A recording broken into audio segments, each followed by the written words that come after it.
Microorganisms are everywhere, in the air, on our skin, and even in our food. Microbial growth isn't about individual cells getting bigger.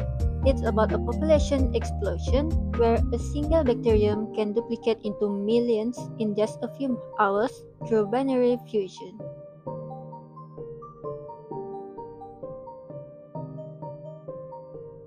Environmental factors like temperature, pH, and osmotic pressure play a massive role in microbial growth.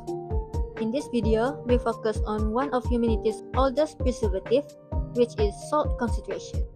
When microbes are placed in high salt environment, water is drawn out of their cell through a process called osmosis. This dehydrates the cells, disrupts its metabolism, and either slows down or completely stops microbial reproduction.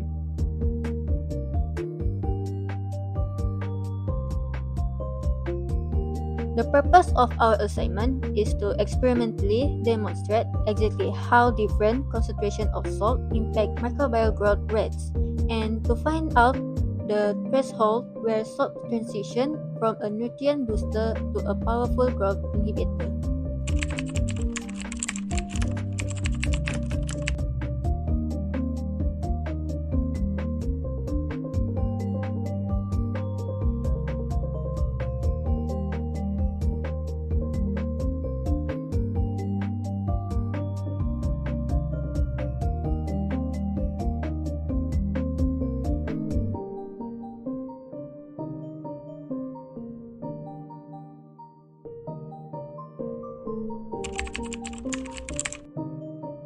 In this video, we are going to explain, analyze, and compare the microbial growth over 24 hours and 48 hours periods. There will be different experiments conditions that will be conducted, and we will observe the microbial growth in salt concentration. Our primary objective is to evaluate how variation in salt concentration affect microbial survival and replication rates using spectrophotometric absorbance as our measure of growth. To do this experiment accurately, we set up a controlled experiment across 3 different types of concentration of sodium chloride, which is 5%, 10%, and 20%. That allow us to measure the microbial growth. Then, we took 3 separate absorbent replicates for each parameter at both the 24 hours and 48 hours mark, and taking average of those figures to ensure data reliability and to minimize experimental error.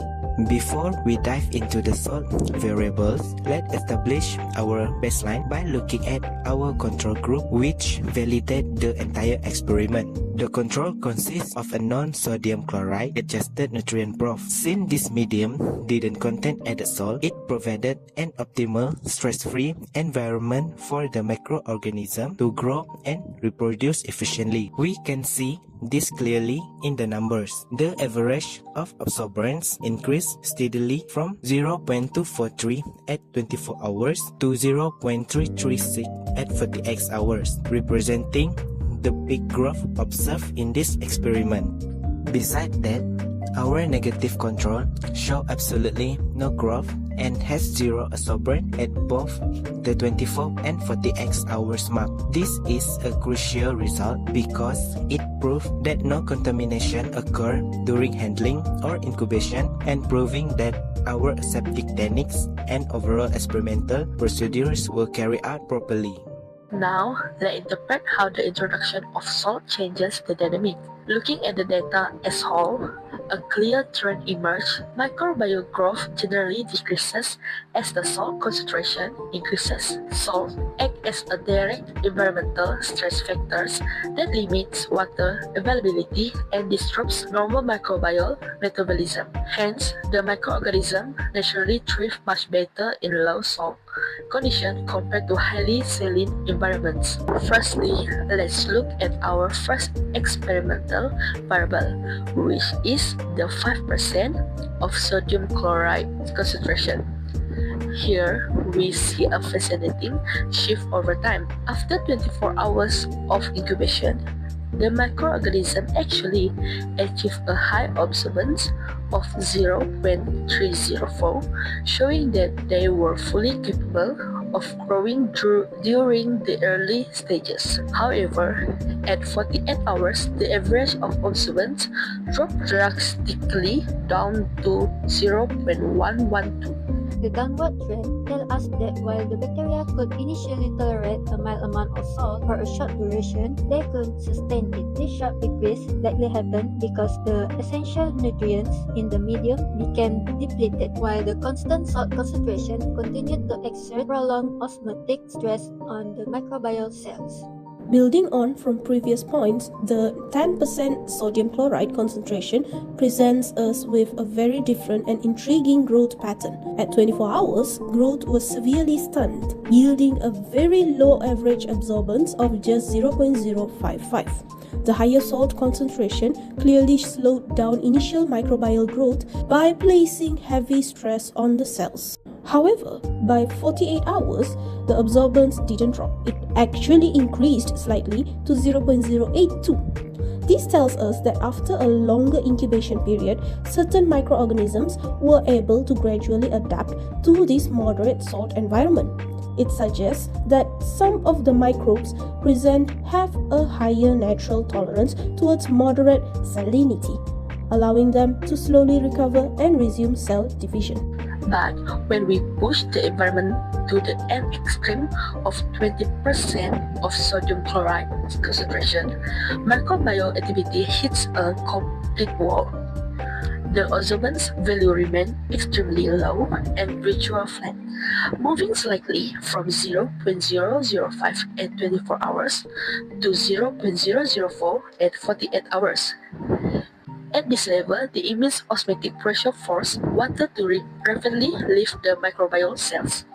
This causes plasmolysis, which shrinks the cells and completely halts normal cellular functions. Understanding this threshold allows us to directly connect our lab observations to critical real-world application, particularly in food preservation. By internationally introducing high salt concentration, we mimic the osmotic stress seen in our 20% sample to prevent dangerous microbial growth and spoilage. We see this exact science at work every day in traditional preservation methods such as making cured meat, heavily salting fish, brining pickles, and creating salted eggs. Ultimately, this experiment beautifully illustrates how closely microbial survival is tied to the salinity of its natural habitat. In conclusion, our experiment successfully demonstrated the powerful relationship between environmental salinity and microbial survival. By systematically utilizing spectrophotometric data alongside our controls, we established that lower salt conditions provide the most optimal environment for these specific microorganisms to thrive.